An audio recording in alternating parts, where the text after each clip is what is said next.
Assalamualaikum warahmatullahi wabarakatuh. Waalaikumsalam. Selamat pagi Bapak, Selamat pagi. bagaimana kabarnya? Alhamdulillah Bu sehat. Alhamdulillah. Bapak, sebelumnya mohon maaf, saya meminta izin waktu Bapak sebentar untuk berdiskusi terkait pengambilan keputusan dalam dilema etika dan rujukan moral. Selama Bapak bertugas tentunya sudah banyak pengalaman dalam menangani permasalahan yang terjadi. Baik Pak, langsung saja ke pertanyaan pertama ya Pak. Bagaimana Bapak dapat mengidentifikasi kasus-kasus yang merupakan dilema etika ataupun bujukan moral? Ya, terima kasih atas kesempatannya. Pertama, kami SD Negeri 3 Purwinangun adalah sebuah lembaga resmi dalam bidang pendidikan. Tentunya dihuni oleh beragam orang, beragam sudut pandang, kemudian beragam keinginan dan harapan. Jadi ketika sekolah kami mendapatkan permasalahan yang harus diselesaikan, tentunya langkah-langkah yang biasa kami lakukan diantaranya adalah yang pertama, kami selalu mengadakan dulu diskusi, duduk bareng. Kenapa harus dilakukan? Itu kami lakukan dalam rangka bagaimana kami mendapatkan sebanyak mungkin masukan, informasi yang faktual keterkaitan dengan permasalahan yang muncul. Jadi harapannya adalah dengan banyaknya informasi, banyaknya masukan, itu akan membuat nanti keputusan yang dibuat oleh pihak sekolah, dalam hal ini misalnya oleh saya sebagai Kepala Satuan Pendidikan, akan merupakan keputusan terbaik. Dengan adanya komunikasi, dengan adanya diskusi di antara semua warga sekolah, harapannya adalah semua hal itu akan dapat digali informasinya. Dengan informasi yang lengkap, insya Allah nanti keputusan menurut saya akan jauh lebih baik dibandingkan dengan manakala hanya seorang diri kepala sekolah memutuskan sesuatu. Ya. Khawatir nanti keputusannya tidak keputusan yang terbaik. Ya. Itu barangkali. Yang kedua, kemudian bagaimana Bapak menjalankan pengambilan keputusan di sekolah, terutama untuk kasus-kasus di mana ada dua kepentingan bersama-sama, sama-sama benar atau sama-sama mengandung nilai kebajikan. Ya, terima kasih. Permasalahan memang beragam, tadi saya sampaikan di awal. Ada bagian-bagian di mana permasalahan itu terkadang merupakan permasalahan yang kategorinya dilema etika. Artinya sebuah permasalahan yang sama-sama benar, sama-sama mengandung unsur kebaikan. Ketika itu terjadi, maka biasanya saya secara pribadi nanti akan mengumpulkan informasi lebih akurat dari Bapak Ibu Dewan Guru melalui kegiatan diskusi bareng-bareng untuk mencari alternatif solusi. Saya contohkan begini, ketika ada seorang anak yang kemudian boleh jadi mendapatkan teguran dari gurunya dan orang tuanya merasa tidak nyaman, tentunya permasalahan tersebut bisa diselesaikan dengan cara apa? Dengan cara bagaimana Bapak dan Ibu guru duduk bareng, kemudian ngobrol dengan orang tua siswa. Dari itu semua kemudian nanti sekolah akan membuat sebuah keputusan. Kenapa keputusan harus diambil melalui kegiatan-kegiatan tadi? Itu hanya step-step yang kami tempuh. Dari semua permasalahan yang muncul, kemudian nanti ada bagian-bagian yang menjadi tugas saya sebagai Kepala Satuan Pendidikan untuk melalui tahapan-tahapan tertentu. Misalnya dari sudut paradigmanya, dari sudut prinsip-prinsipnya, kemudian dari bagaimana dengan regulasi yang berlaku dan lain-lain. Dari itu semua kemudian nanti akan disimpulkan apa yang harus dilakukan oleh satuan pendidikan dalam rangka memutuskan untuk menghasilkan keputusan yang terbaik. Ya. Langkah-langkah seperti apa yang biasa Bapak lakukan selama ini? Berarti yang tadi ya Pak? Ya, langkah-langkahnya yang pertama biasanya saya akan mengundang Bapak dan Ibu Dewan Guru untuk melakukan diskusi. Kenapa ini dilakukan? Sekali lagi, sebuah permasalahan itu pasti tidak berdiri sendiri. Dia akan ada awalnya, kemudian ada pertengahannya dan ada akhirnya. Nah, untuk kita lebih banyak paham tentang masalah tersebut, maka dibutuhkan dulu data-data otentik. Karena setiap kegiatan itu wajib berbasis data. Apalagi sebuah keputusan sekolah. Karena keputusan lembaga resmi, maka semua yang masuk itu harus berbasis data. Nah, data-data ini biasanya yang lebih tahu adalah Bapak Ibu Dewan Guru. Apalagi permasalahan itu kemudian menyangkut permasalahan di kelas, permasalahan di lapangan, ketika kegiatan olahraga misalnya, atau ekskul pramuka misalnya.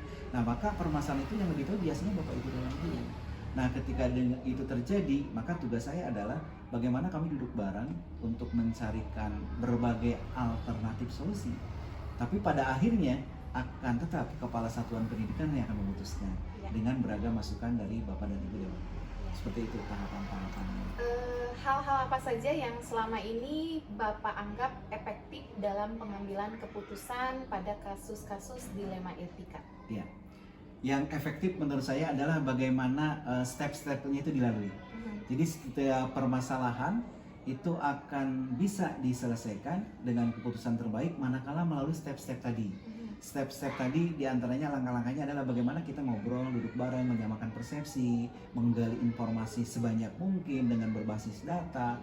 Kemudian setelah itu Kepala Satuan Pendidikan melakukan lagi yang namanya tahapan-tahapan tertentu, mulai dari bagaimana sudut paradigmanya, bagaimana prinsip-prinsipnya, termasuk di situ ada bagaimana regulasinya, bagaimana hal-hal lainnya, sudut hukumnya dan lain-lain. Itu semua kemudian diakumulasi biar menjadi nanti sebuah kesimpulan. Dari kesimpulan tersebut, maka nanti saya sebagai Kepala Satuan Pendidikan akan membuat sebuah keputusan. Nah, harapannya adalah keputusan yang saya gulirkan itu adalah keputusan yang terbaik. Ya. Kenapa begitu? Karena tadi sudah melalui berbagai tahapan. Jadi tidak pernah saya secara pribadi maupun atas nama lembaga memutuskan sesuatu secara instan, secara dadakan.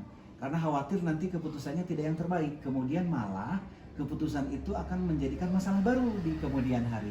Karena tadi tidak melalui berbagai uji dulu. Jadi harus ada uji tertentu biar masalah yang dihadapi juga insya Allah nanti akan mendapatkan solusi terbaik, keputusan yang terbaik. Itu barangkali. Berarti efektifnya itu melalui tahapan-tahapan. Tahapan-tahapan, iya. Baik, Pak. Lalu tantangannya nih Pak, tantangan dalam pengambilan keputusan. Iya. Di awal saya sampaikan bahwa sekolah sebagai sebuah organisasi pasti dihuni oleh beragam orang, beragam sudut pandang, beragam harapan, beragam impian, beragam keinginan. Maka itu menjadi sedikit tantangan bagi sekolah. Kenapa menjadi tantangan? Karena menyatukan sekian banyak pikiran itu lumayan, butuh waktu, butuh proses. Sehingga selama saya di sini hampir 3 tahun menjadi kepala sekolah di SD Negeri 3 Purworejo, namun belum menemukan masalah-masalah yang menurut saya itu sangat krusial, sangat signifikan, belum sampai sejauh ini. Kenapa itu terjadi? Karena kami sering duduk bareng, sering ngobrol, sering menyampaikan pendapat. Artinya dengan begitu kan akhirnya kita tahu, oh ibu guru ini mah inginnya seperti ini, ibu guru B mah inginnya seperti ini, keunggulannya di sebelah sini, kelemahannya di sebelah sini. Nah, dari potret-potret itu, dari data itu menjadi data otentik bagi saya dalam rangka nanti ke depannya untuk memutuskan sesuatu, untuk menyelesaikan sebuah permasalahan, untuk bagaimana nanti kami ke depan melangkah bersama-sama menjemput impian sekolah ini. Ya. Seperti itu. Ya. Apakah Bapak memiliki sebuah jadwal tertentu nih Pak, ketika dalam menyelesaikan permasalahan? Oh iya. Tentang jadwal. Kalau saya secara pribadi atas nama Kepala Satuan Pendidikan memang sejauh ini belum punya jadwal khusus, Bu. Kenapa itu terjadi? Karena biasanya begini, masalah yang muncul itu pasti situasional. Nah, ketika masalah itu situasional, datangnya juga bisa jadi berbeda-beda. Terkadang dalam satu waktu permasalahan muncul itu lebih dari satu. Banyak sekali masalah yang muncul, baik dari peserta didik, dari Bapak Ibu Dewan Guru, boleh jadi dari komplainnya dari orang tua. Nah, ketika masalah seperti itu munculnya berbarengan, kemudian intensitasnya cukup tinggi, kemudian kualitas permasalahannya juga lumayan tinggi sehingga butuh waktu untuk menyelesaikannya, maka biasanya saya secara pribadi nanti bersama Bapak dan Ibu Dewan Guru berdiskusi untuk menentukan skala prioritas. Permasalahan mana dulu yang harus segera diselesaikan. Dari sekian banyak masalah kita pilih masalah mana dulu sih yang paling urgent harus segera diselesaikan. Andai tidak segera diselesaikan akan menimbulkan sebuah hal yang tidak nyaman bagi sekolah. Masalah mana yang masih bisa ditunda? Kenapa masih bisa ditunda? Mungkin urgensinya pada saat ini belum dirasakan betul. Tapi di lain waktu boleh jadi itu masalah menjadi urgent. Hal ini bisa terjadi. Kenapa terjadi begitu? Karena tadi masalah datang terkadang memang tidak bisa diprediksi. Karena yang namanya masalah itu kan mohon maaf bagian menjadi kehidupan kita. Kita tidak mungkin bisa menghindar dari masalah. Tugas kita adalah bagaimana kemudian memanage masalah itu menjadi hal yang terbaik bagi sekolah. Jadi sebuah masalah kita manage menjadi sebuah prioritas dan akhirnya boleh jadi yang awalnya masalah malah bisa menjadi potensi keunggulan sekolah ini. Iya. Seperti itu Bu, kurang Iya. lebihnya. Baik, berarti tidak ada penjadwalan khusus, Khusus tidak ada. dan yang terpenting ketika urgen itu yang diutamakan, Segera diselesaikan. ya, segera diselesaikan. Adakah seseorang atau faktor-faktor yang selama ini mempermudah atau membantu Bapak dalam pengambilan keputusan dalam kasus-kasus dilema etika? Ya. Bagi saya hidup itu tentunya beragam. Artinya begini, saya belum pernah menemukan sebuah pengalaman bahwa seorang pimpinan hebat bekerja sendirian. Itu belum saya pernah mengalami itu. Yang saya tahu adalah orang sukses hidup itu dengan teamworknya, dengan jaringannya. Artinya bahwa sekolah kami juga menerapkan hal seperti itu. Kalau tadi Ibu tanya hal-hal apa yang paling mendukung ketika kami memutuskan sebuah permasalahan atau mengambil keputusan, pasti tadi jawabannya adalah teamwork yang solid. Di sekolah kami memang saya mempunyai beberapa tim. Ada tim yang khusus menangani tentang pengembangan kurikulum. Di situ ada tim pengembangan kurikulum. Ada juga tim yang bertugas untuk menyelesaikan permasalahan yang terjadi di organisasi. Kita bentuk timnya tidak banyak, paling 3 orang, 4 orang. Kenapa harus saya lakukan itu? Sebagai bagian dari ikhtiar saya membuat sebuah keputusan terbaik. Saya yakin bahwa sehebat apapun seorang pimpinan, jika dia bekerja sendirian, saya pikir akan kesulitan. Bahkan boleh jadi akan menemui kegagalan. Jadi intinya hidup itu adalah bagaimana berkolaborasi, bagaimana saling bersinergi, bagaimana kemudian kepala sekolah dengan dewan guru duduk bareng, melangkah bersama untuk mencapai tujuan bersama. Artinya bahwa faktor pendukung saya dalam memutuskan sebuah permasalahan itu adalah teamwork kami, teamwork sekolah ini, yaitu bagian dari sekolah. Baik Bapak, tadi saya tangkap bahwa teamwork itu ada sekitar 3 atau 4 orang. Nah, sedangkan guru di sini mungkin lebih dari sekitar itu, 12 orang. sekitar 12 orang. Nah, ini apakah tidak memunculkan kecemburuan sosial gitu ketika hanya beberapa orang yang Bapak ajak duduk bersama untuk memutuskan permasalahan? Ya, terima kasih Bu. Sebagai manusia kita kan ada unsur individu ya, ada juga sosial. Ketika bicara individu pasti akan berkaitan erat dengan nurani. Ketika bicara nurani pasti wajar secara manusia guru A direkrut, guru B tidak, boleh jadi ada ketidaknyamanan di guru B.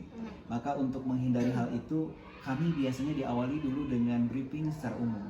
Artinya ketika kita diskusi di secara umum tersebut, saya membagi mereka ke beberapa tim. Jadi tidak ada hanya tim itu saja, ada tim pengembang mutu sekolah, ada tim bagaimana untuk meningkatkan ekstrakurikuler sekolah kami, kita ada timnya gitu. Jadi dengan berbagai tim itu nyaris semua guru mendapatkan tugas, cuma di tim yang berbeda. Nah, bagaimana tadi dengan tim yang untuk menyelesaikan masalah, bisakah teman-temannya kemudian merasa cemburu sosial? Boleh jadi ya. Tapi diawali tadi dengan duduk bareng dulu. Nah, ketika duduk bareng saya tawarkan untuk Ibu A masuk ke tim mana, Bapak B masuk ke tim mana. Nah, mereka dengan mohon maaf sebagai kepala satuan pendidikan saya pasti punya datanya tentang guru A istimewanya di sebelah mana, kekurangannya sebelah mana, guru B kelebihannya di sebelah mana, kekurangannya sebelah mana. Nah, saya yakin sekali bahwa ketika dibentuk sebuah tim dengan beragam potensi, saya pikir mereka akan saling melengkapi dengan sendirinya. Jadi kelebihan si A akan menutupi kekurangan si B, kelebihan si B akan menutupi kekurangan si A, seperti itu. Tapi sejauh ini sampai hampir 3 tahun lebih saya menjabat, saya belum menemukan ada hal-hal yang tadi Ibu tanyakan. Artinya boleh jadi dalam hatinya mungkin terbersit perasaan cemburu sosial, tetapi itu tidak mengemuka. Kenapa? Karena kita libatkan dari awal. Bagaimana duduk bareng dulu, menyamakan persepsi dulu, membentuk tim saja. Saya tidak otoritas, artinya kita juga tetap meminta saran dan masukan dari Bapak dan Ibu guru, terutama Bapak Ibu guru senior, karena mereka yang lebih tahu persis tentang sekolah ini dari masa-masa sebelumnya. Seperti itu, Bu. Berarti sesuai dengan porsinya ya, Iya, Pak? sesuai dengan porsinya, sesuai dengan porsinya. Iya. Nah, terakhir nih Pak, dari semua hal yang telah disampaikan, pembelajaran apa yang Bapak petik dari pengalaman Bapak mengambil keputusan dilema etika? Dilema etika ya? Iya. Begini Bu, saya punya sudut pandang bahwa hidup itu bagi saya bukan tentang siapa yang terbaik, bukan sama sekali. Hidup itu adalah bagaimana kita berikhtiar untuk memperbaiki diri. dengan cara menebar kebaikan. Begitupun dengan sekolah kami. Sekolah kami itu adalah sekolah yang sedang berikhtiar memperbaiki diri kami. Nah, dengan demikian maka setiap permasalahan yang muncul bagi kami selalu itu menjadi bagian dari refleksi. Artinya begini, bahwa pengalaman itu adalah diri yang terbaik, itu benar. Tetapi pengalaman yang direfleksikan itu sebenarnya guru terbaik. Artinya setiap permasalahan yang muncul itu tentu menjadi nutrisi hati kami. Permasalahan itu kan bisa jadi positif, bisa jadi negatif, tapi kebanyakan negatif, makanya disebut masalah. Nah, setiap masalah yang muncul itu pasti ada pembelajarannya. Karena mohon maaf, Allah itu akan memberikan masalah dengan tujuan mempelajarkan kita. Jadi Allah mendewasakan kita sebagai hambanya itu dengan masalah. Maka ketika masalah hadir, sekali lagi tidak untuk dihindari, tetapi untuk di-manage. Bagaimana permasalahan-permasalahan yang muncul ke satuan pendidikan kami, kita manage bersama-sama, kita cari solusinya bareng-bareng, kami putuskan. Nah, setelah itu mudah-mudahan menjadi aset bagi sekolah ini. Jadi intinya pembelajarannya banyak sekali selama saya menjadi kepala sekolah di sini. Dari permasalahan-permasalahan itulah saya belajar bahwa sekali lagi hidup itu bukan tentang siapa yang terbaik, tapi bagaimana kita berikhtiar memperbaiki diri. Dan satu lagi, hidup itu tidak mesti lebih baik dari orang lain. Saya tidak mesti lebih baik dari ibu, begitupun sebaliknya. Tetapi bagaimana saya berikhtiar untuk lebih baik dari kemarin. Andai kemarin saya berangkat dari rumah jam 8, mungkin hari ini saya harus berangkat jam 7.30 sesuai dengan jadwal begitu. Nah, dengan begitu saja bagi saya itu sudah sebuah perubahan, sudah sebuah kebaikan. Itu barangkali Bu, pembelajarannya begitu banyak karena masalah itu memberikan pembelajaran dan sekali lagi pembelajaran yang direfleksikan adalah guru hidup yang sebenarnya. Luar biasa Pak, terima kasih atas waktunya. Sama-sama, Bu, sama-sama. Dari perbincangan ini saya mendapatkan sekali wawasan dari pengalaman Bapak. Dan yang saya garis bawahi ya Pak, tentang komunikasi mungkin Pak, komunikasi. Lalu juga tadi ada satu petikan kalimat dari Bapak bahwa kita itu tidak harus menjadi yang terbaik, tetapi minimal kita menjadi yang terbaik dari hari kemarin. Itu luar biasa sekali Pak. Terima kasih Bapak waktunya. Sama-sama Ibu, sama-sama. Demikian diskusi saya bersama Bapak hari ini. Assalamualaikum warahmatullahi wabarakatuh. Waalaikumsalam warahmatullahi wabarakatuh.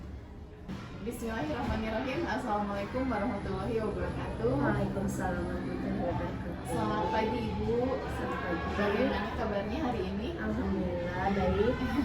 Sebelumnya saya mohon maaf meminta izin waktu sebentar untuk berdiskusi mengenai pengalaman Ibu dalam mengambil keputusan dilema etika maupun rujukan moral. Begitu ya Bu. Selama Ibu bertugas tentunya banyak sekali pengalaman dalam menangani kasus dilema etika maupun rujukan moral. Seperti itu. Langsung saja Bu, mungkin yang pertama yaitu bagaimana Ibu dapat mengidentifikasi kasus-kasus yang merupakan dilema etika dan rujukan moral. Dalam menangani kasus biasanya saya melihat dari nilai-nilai kebajikan yang terdapat pada kasus tersebut. Misalnya dalam kasus tersebut biasanya kan suka ada nilai kebajikan yang sama-sama benar gitu ya. Nah, itu mungkin kami akan melihatnya dari sana, dari kasus tersebut. Apabila kasus tersebut memiliki nilai kebajikan dua-duanya baik, nah itu termasuk ke dalam dilema etika. Gitu. Kalau kerujukan moral itu biasanya dalam kasus itu ada nilai benar atau salah. Nah, kemudian bagaimana Ibu menjalankan pengambilan keputusan di sekolah, terutama untuk kasus-kasus di mana tadi Bu yang kepentingannya sama-sama benar atau sama-sama mengandung nilai kebajikan? Biasanya akan dilihat dulu dari permasalahannya ya, dari kasusnya. Biasanya kami di sini akan berdiskusi. Yang pertama mungkin dengan guru-guru atau komite sekolah atau stakeholder pendidikan gitu. Kemudian dilihat juga dari aturan-aturan pendukungnya, itu saja mungkin. Langkah-langkah seperti apa yang biasa Ibu lakukan selama ini?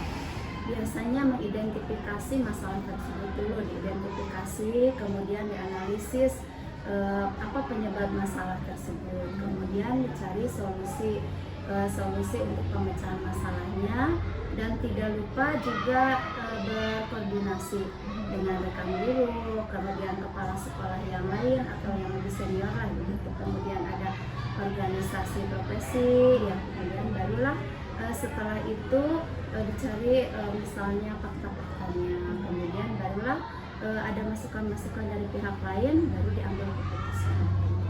Berarti dianalisis dulu ya Bu ya. Analisis, ya.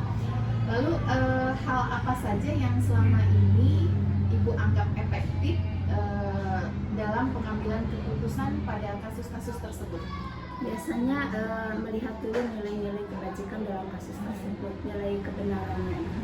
Nah itu mungkin kalau untuk lebih efektifnya ya tadi dilihat dari nilai kebajikan, juga nanti berdiskusi dengan pihak-pihak yang terkait yang bisa memberikan solusi. Jadi tidak langsung diambil keputusan secara sepihak gitu, karena itu akan menentukan nanti ke depannya nilai kebenaran, kemudian dampak kepada yang lainnya, kebermanfaatan untuk pribadi atau untuk yang lainnya. Kepentingan bersama itu ya. berarti diadakannya komunikasi ya Bu ya. Ya, Lalu ini Bu, hal apa saja yang selama ini merupakan tantangan dalam pengambilan keputusan pada kasus-kasus tersebut? Kalau tadi kan nilai efektivitasnya ya, pada sekarang tantangannya dalam pengambilan keputusan tersebut.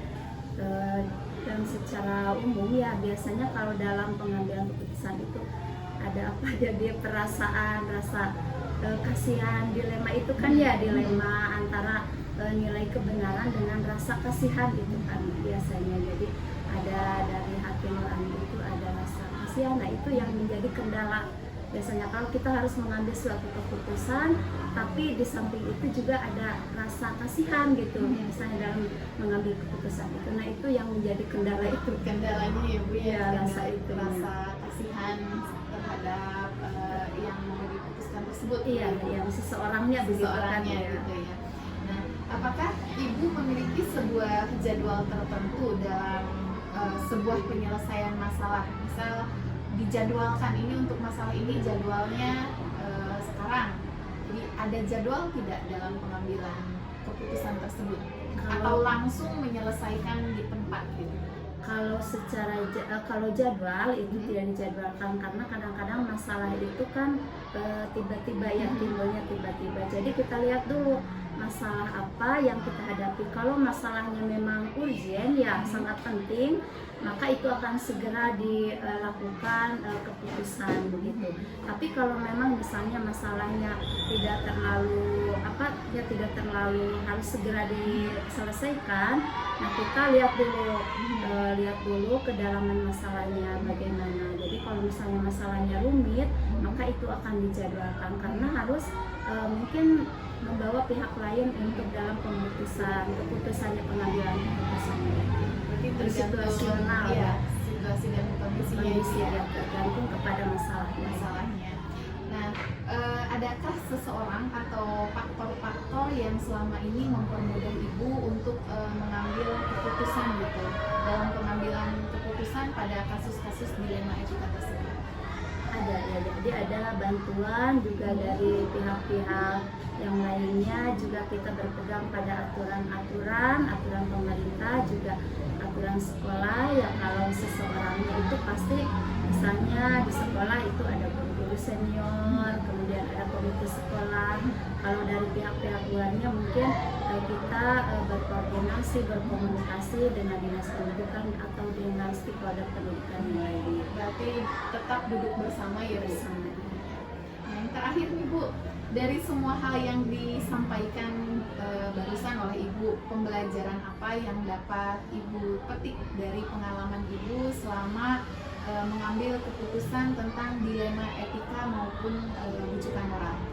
Yang pertama mungkin yang ada pembelajaran dari setiap permasalahan yang dihadapi itu adanya komunikasi. Jadi setiap masalah bisa dipecahkan dengan adanya komunikasi, baik itu dengan personil maupun dengan organisasi, juga dengan pihak-pihak terkait, misalnya dinas pendidikan. Insya Allah semua permasalahan akan bisa diselesaikan. Luar biasa Ibu, terima kasih atas waktunya. Dari perbincangan ini saya mendapatkan banyak sekali wawasan pada intinya setiap kita mengambil keputusan itu pentingnya komunikasi ya Bu, dengan pihak-pihak terkait yang berkepentingan gitu ya Bu ya. Jadi komunikasi itu harus harus ada ya. sadar. Baik Ibu, terima kasih Iya, sekali lagi atas sama-sama. waktunya. Wassalamualaikum warahmatullahi wabarakatuh. Waalaikumsalam.